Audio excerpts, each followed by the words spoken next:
šventė tegul būna kasdieninis simbolis ir priminimas.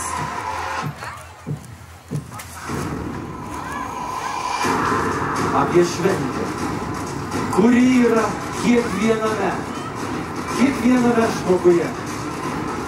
Mergaitėje, berniuke, paaugliuose, tėčiuose, mamose, senelėse ir močiutėse.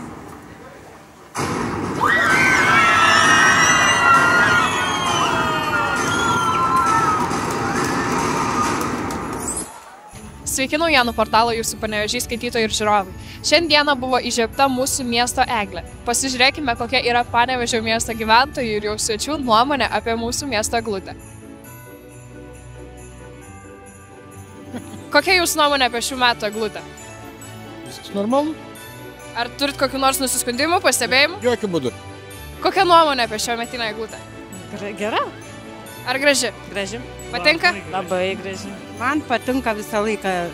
Gražus miestas, nubunda, niūrų laikotarpį, reikia džiaugtis. Patinka? Patinka. Kas patinka labiausiai? Pati šventė. Visai graži eglutė, kaip ir kiekvienais metais. Kas patinka labiausiai? Viskas patinka, lazeriai, dekoracijos patinka. Tikrai gražu. Graži eglutė. Mes čia su dukrytė, su nukėliu esam. Graži eglutė. Nors girdėjau, kad nepatiko, man tai patiko.